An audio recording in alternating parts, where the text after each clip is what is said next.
Oi, Prof. Breno, oi meninas, meu nome é Letícia. Eu vou apresentar meu trabalho sobre a economia do cuidado no Brasil e as políticas públicas voltadas para esse tema aqui. Então, eu usei como referência, como inspiração, o artigo da Hilbert Mello e da Lucilene Morandi, um artigo escrito em 2020 com o tema Cuidados do Brasil.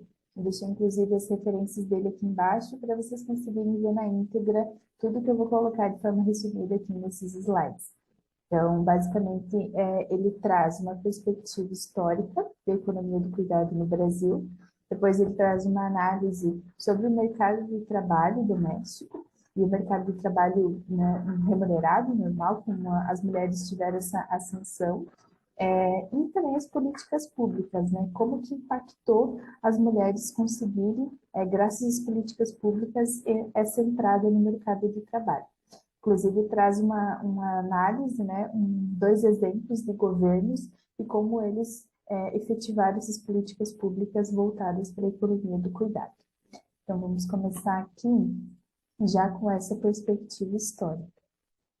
A gente tem aqui desde 1919 até 2013, então cada tópico desse está bem detalhado no artigo, eu trouxe aqui de forma resumida para vocês, até para a gente conseguir ver essa linha do tempo e como a gente conseguiu, né, na economia do cuidado, as mulheres cada vez mais espaço dentro do mercado de trabalho. Então, a gente consegue ver desde 1919, com a OIT, né, que é a Organização Internacional do Trabalho, ela teve 12 convenções, e a Convenção 3 e 4 eu trouxe aqui, porque tiveram fatos bem importantes para a economia do cuidado, né? Na Convenção 3 definiu o direito à licença maternidade antes e depois do parto, e na Convenção 4 proibiu o trabalho noturno para as mulheres e para menores de 18 anos. A economia feminista, inclusive citando um artigo que viu isso, né, analisou essa Convenção 4 como uma reserva de trabalho masculina. Né? Então, isso foram fatos bem marcantes. Em 1932, que as mulheres conquistaram o direito de votar e serem votadas, então a nossa voz começou a ser ouvida, foi um fato super importante também. Em 1934, foi definido como direito de igualdade salarial entre homens e mulheres. Então, isso foi um marco bem importante também. Até hoje a gente vê isso sendo uma constante luta para ser de fato exercido o nosso direito, né? Mas desde 1934 que foi definido. Em 1943, Vargas promulgou a Consolidação das Leis do Trabalho. Então, aqui o nosso presidente Vargas, então, ele conseguiu unificar, né, várias formas de proteção da mulher no mercado de trabalho também.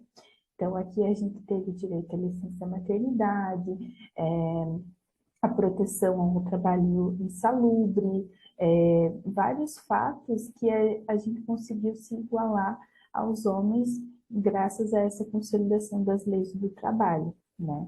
Em 1967, foi a Constituição outorgada pelos governos militares determinou que o Estado assumisse o pagamento da licença maternidade através da Seguridade Social. Aqui a gente vê um ponto super importante, porque em 1943, quando Vargas promulgou a conciliação das leis do trabalho, não foi definido que o Estado iria pagar a licença maternidade, por mais que já tinha sido definida como um direito da mulher.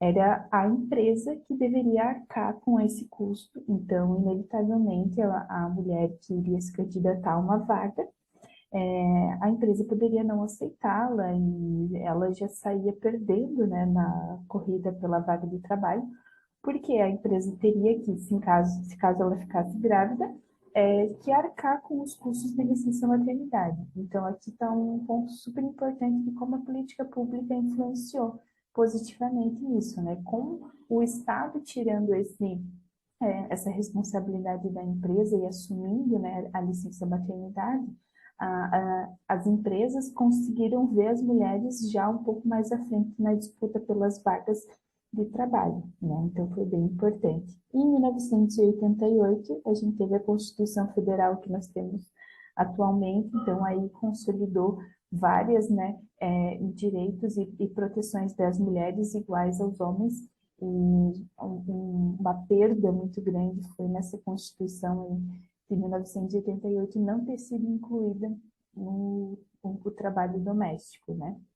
Em 2003, já recentemente, a gente vê que as políticas de cuidado tiveram maior impulso no Brasil com a criação da Secretaria Especial de Políticas Públicas para as Mulheres.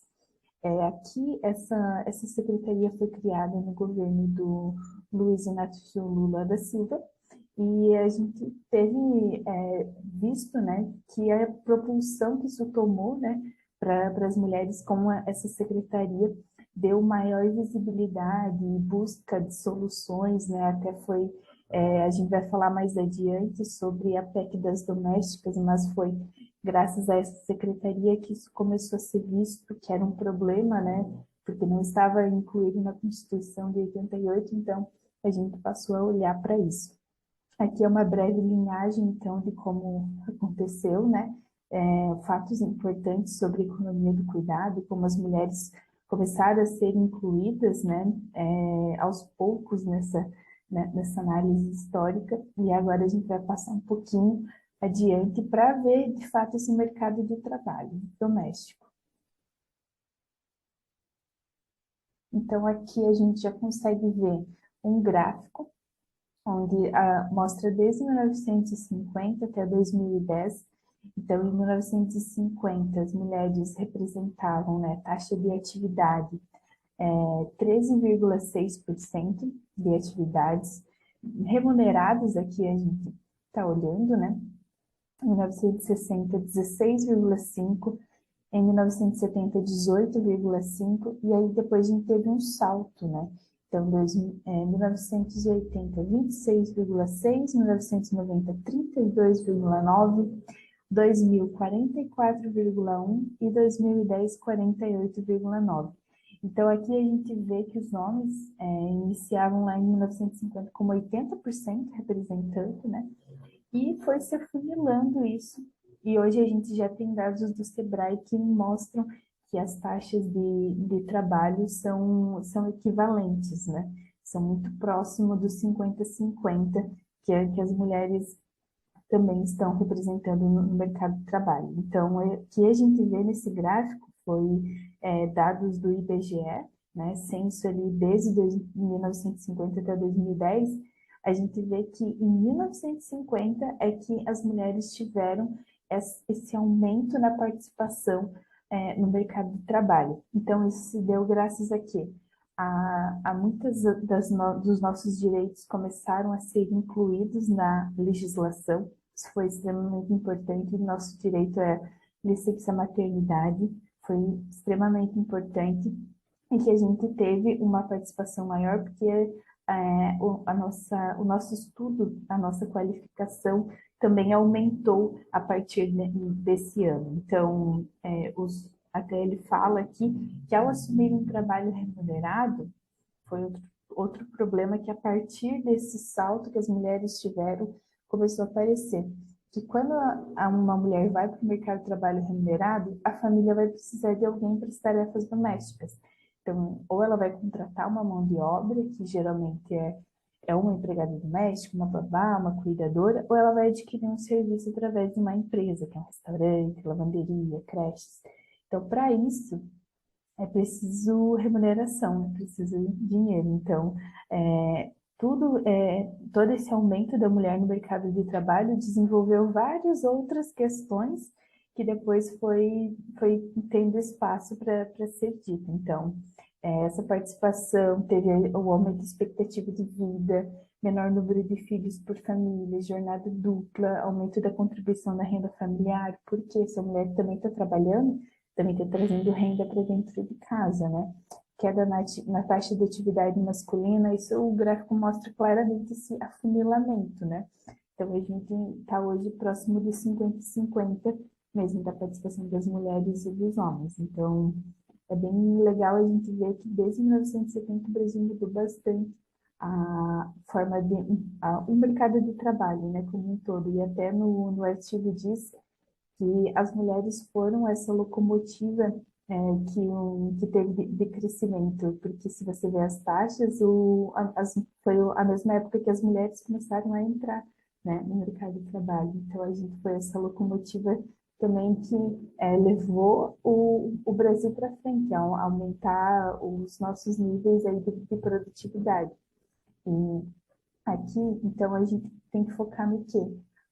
Quando que iniciou essa entrada das mulheres no mercado de trabalho, e agora quais questões que a gente começa a visualizar, né, de fato, da economia do cuidado. Por quê? Se a mulher entrou no mercado de trabalho e continua trabalhando em casa, a gente tem a jornada dupla como um grande peso para essas mulheres, né? Por consequência, né, tem um menor número de filhos por família. Então, a gente vai diminuindo os filhos, né, a sobrecarga das mulheres pode também se diminuir, mas a gente tem aí o trabalho remunerado adicionado ao trabalho de casa, né? Então, é como se essas mulheres tivessem que ser a empregada doméstica, mais a cuidadora, mais a empresária, tudo em uma só, e isso que torna essa exaustão, essa jornada dupla que a gente vê, tripla muitas vezes que a gente vê que as mulheres sofrem na prática, né?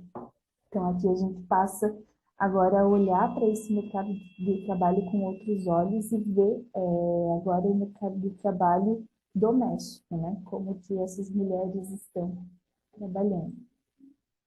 Aqui, falando um pouquinho sobre o mercado de trabalho doméstico, subindo a minha imagem aqui,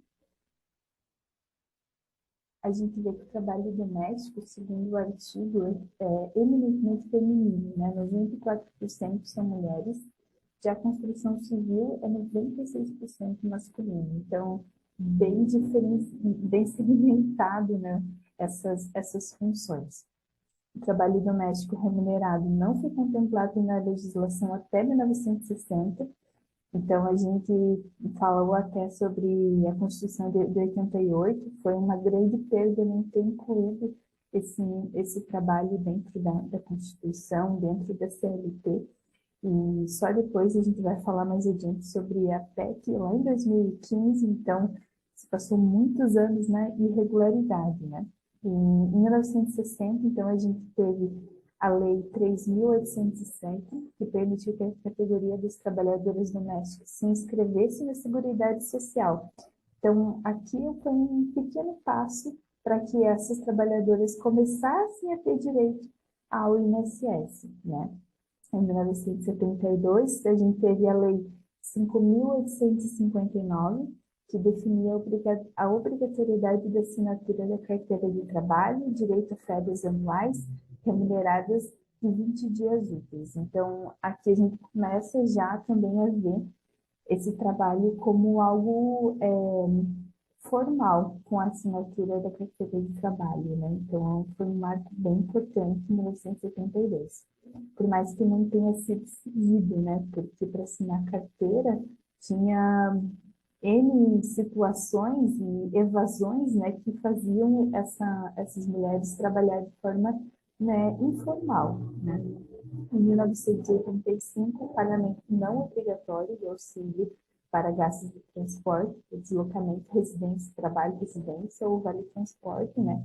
Foi com a Lei 7.418. Então, esse pagamento não obrigatório, ele era só para quem tinha carteira assinada. E como era minoria também da classe, era uma lei que não vingou. Então, também foi um marco importante, mas não era uma lei que era seguida só para quem tinha carteira assinada, que era a minoria das mulheres. Em 1988, então, a gente teve a Constituição Federal atual, que incluiu uma série de direitos, né? Então, a gente começou a ter as mulheres que tinham carteira assinada já com a Seguridade Social, diversos benefícios que tinham da CLT, né? Mas a classe ainda não estava inserida dentro da Constituição. Em 2000, a gente teve a proibição do trabalho doméstico remunerado para menores de 18 anos, foi o decreto 6.481, muito importante também essa data, porque aí a gente consegue tirar o trabalho de menores de idade e que eles vão, no caso, para estudos, que eles consigam destinar o tempo deles para qualificações e não para o mercado de trabalho. Em 2006, com o objetivo de incentivar a formalização da categoria, como eu já comentei antes, né, desde 1972 tem obrigatoriedade da assinatura da carteira de trabalho, mas não era aderida. Então, lá em 2006, veja quantos anos depois, o governo viu essa falha, né, esse déficit que estava tendo. Então, ele fez um incentivo. Que incentivo foi esse? Dedução do IR. Então, em todos que, de fato, faziam formalização da sua empregada doméstica na carteira de trabalho, tinha, graças à medida provisória 286, essa dedução do IR, podia abater do IR o valor que ele assinava a carteira da, da empregada doméstica, né? E, finalmente, em 2015, a gente teve a PEC das domésticas, que foi sancionada pela presidente Dilma Rousseff. Então, essa PEC das domésticas incluiu diversos benefícios, direitos que a gente já tinha na CLT, no mercado de trabalho comum, e agora a gente incluiu a PEC das domésticas também com esses direitos. Então, 20 anos depois, a gente conseguiu a equiparação desses dois mercados. E ainda aqui sobre o mercado de trabalho doméstico, a gente traz dois gráficos do artigo. Então, no primeiro gráfico aqui, a gente vê claramente como as mulheres eram maioria no trabalho doméstico, com e sem carteira assinada. Então, a gente vê aqui que a parte desse pontilhado era que tinha com carteira assinada e a parte aqui do o pontilhado mais esticado era sem carteira assinada. Então, na faixa de 30% era dos informais e aqui na parte do pontilhado, 70% era com carteira assinada. Mas aqui a gente tem desde 2012 a 2018, que já tinham mais o incentivo que a gente comentou no slide passado, dos patrões colocarem na dedução do IR para formalizar realmente essa categoria mais com a carteira assinada, e depois, em 2015, veio a PEC das domésticas, que também trouxe isso mais forte ainda. E aqui um estudo muito interessante, na figura 4, né, no gráfico 4, sobre a renda anual gerada por afazeres domésticos no Brasil. Aqui não são apenas o mercado remunerado das domésticas, aqui é uma análise histórica sobre trabalhadores domésticos como um todo, com remuneração, sem remuneração. Então, a gente tem um estudo que, segundo o artigo mesmo, fala que esse estudo não é valorizado, tanto que ele deveria, não é visto com credibilidade, com dados confiáveis, enfim, mas foi um estudo realizado com base nos dados da PNAD e do IBGE. Então, a gente consegue ter uma noção muito forte do quanto a renda anual foi gerada por esses afazeres e quanto isso representa muita coisa do nosso PIB. Então, em 2011, o percentual que a renda gerada anual dos afazeres domésticos teve no Brasil correspondeu a 12,86% do PIB. É muita coisa. Então, aqui a gente tem o método 1 e o método 2, né? O método 1, que aqui na barrinha rosa, foi pegado o valor estimado com base no rendimento médio das trabalhadoras domésticas, então, quanto teve de pagamento em salário, né, para essas empregadas domésticas. E no método 2 foi o valor estimado usando a relação do rendimento médio dos trabalhadores e trabalhadoras domésticas e o salário mínimo regional multiplicado pelo salário mínimo médio nacional. Então, foi um pouquinho abaixo, mas mesmo assim a gente já consegue ver que, se tratando de PIB, representa muita coisa para a nossa economia, os afazeres domésticos no Brasil. Isso é um dado extremamente importante para a gente ver a importância dessa classe e quanto tempo ela demorou para ser, de fato, incluída na nossa legislação brasileira.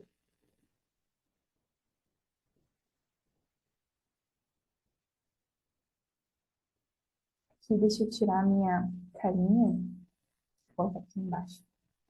que a gente consegue ver as políticas públicas de cuidados no Brasil, que o artigo ele traz dois exemplos, né? Então, aqui a gente consegue ver um exemplo do governo da Dilma Rousseff e um exemplo do governo do Jair Bolsonaro. Então, o que que são essas políticas públicas no Brasil? Qual que é a importância delas, né, relacionada à economia do cuidado? Quando uma mulher tem uma família, tem dois filhos, por exemplo, ela precisa trabalhar e ela não é da classe média alta, né, da classe baixa.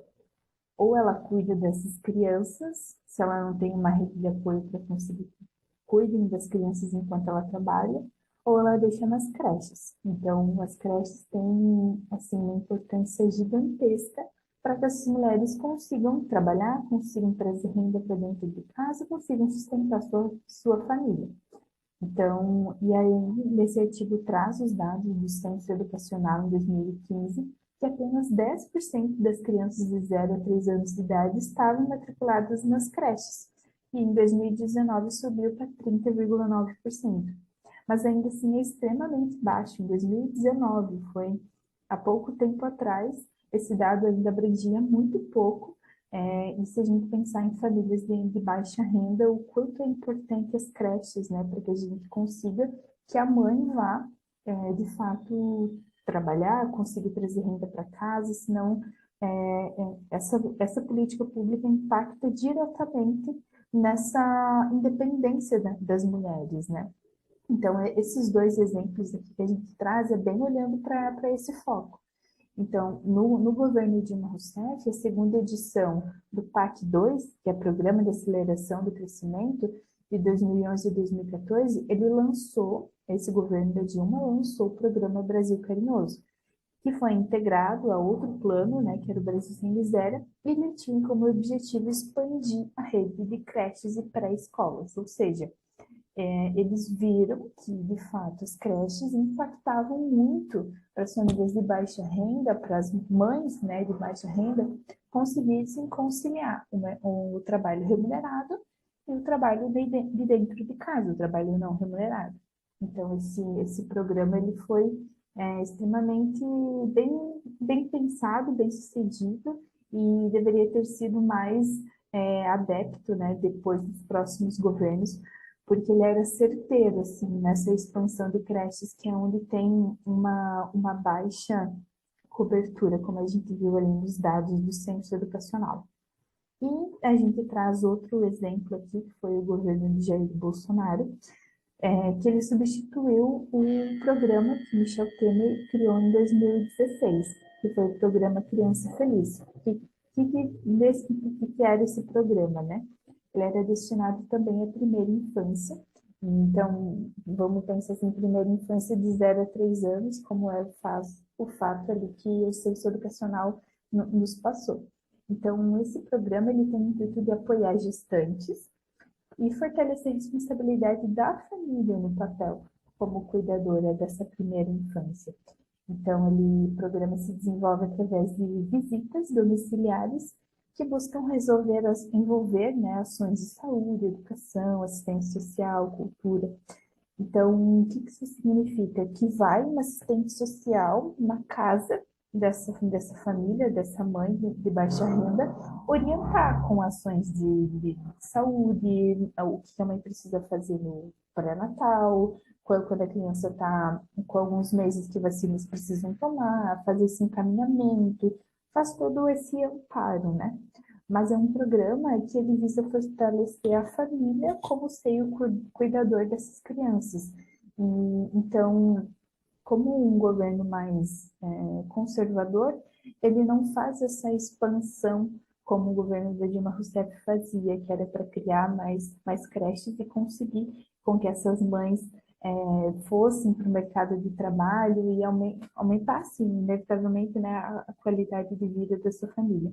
Aqui nesse outro programa do Criança Feliz, ele dá muito mais para a família permanecer com a criança nessa primeira infância e não leva em consideração esses dados do censo educacional e como afeta a economia do cuidado aqui no Brasil, né, no nosso cenário.